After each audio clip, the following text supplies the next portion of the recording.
Devlin. This is John Register with your Inspirational Thursday Thought. Guess who I'm with? Rhonda Blanford-Green. Oh my gosh, this woman has been one of my idols for a long time.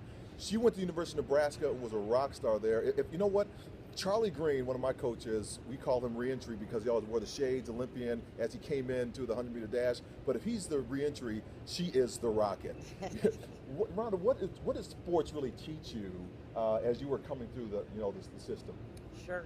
Well, first of all, I bring up these statistics all the time, and they have to be universal. And 85% of women in Fortune 500 companies participated in athletics either on the high school and collegiate level. And I look at the traits that I pulled from being in athletics. Well, we're both hurdlers here, so overcoming obstacles and being able to fall down and get back up and do it over and over again until you perfect your skill. That translates to the business world and making decisions every single day in my current position. I also think about the ability to deal with different diverse groups, from coaches to officials, to your own teammates, learning how to communicate more effectively. There's a whole bunch of traits that are out there, but one is character, integrity. Are you going to move that golf ball when you know that you need to make that shot? And so all of those traits go over and become who you are and how you operate as adults in the real business world, or even just in the parenting world. So it's really impacted your life as well, as you are now the executive director of Nebraska in the High School Sports Federation. Talk about that from the perspective of being the first woman in this whole organization to be over a major group like that. Right. What I guess I go back to the days of being a little gymnast. And you know what? Athletics were the gateway for me, not only for the ability to, I was an Army brat, so I moved every 3 years, and I think athletics, when I came into a community as a cheerleader or a gymnast or a track person, I instantly bonded with kids. Yeah. And whether that was in Fairbanks, Alaska or Fort Campbell, Kentucky, I walked into the door and I was accepted. And athletics opened that door because that made me have a commonality with other kids in my area.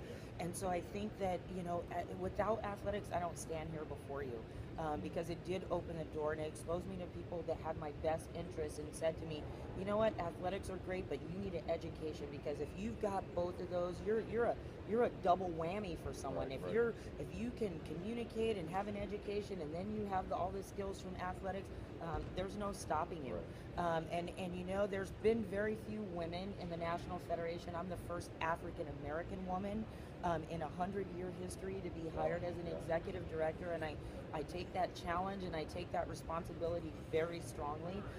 But I know that along that path and along that way, there have been people, and you know that as an athlete, that have helped us along the way and have given us the tools. And so I always think I am so blessed because I had great coaches, great parents, great brothers, and just friends that have just said, you know what, girl, if you direct that energy in the right way, that there's nothing you can't do. And so, you know what, I made history being the first African American doing this. So we talked about a little bit today, and we're in the National Federation here. We talked about kids with disabilities, and a lot of times in the front, in grade school or middle school, they don't get those opportunities, right? And so later on down the road, they don't, since they don't have that skill set that's been developed, a lot of times we find them kind of falling off. Right. But Paralympics has really infused a lot of kids to have a longer path, so to speak, and we're finding some leadership skills and leaders who are coming out. Yes. What do you see as far as is the engagement in that critical piece for kids? What would you say to them, these kids with physical disabilities, visual impairments, disabilities, about getting involved and getting engaged in sport? Right. I think that in your presentation today, you hit it. It's about inclusion.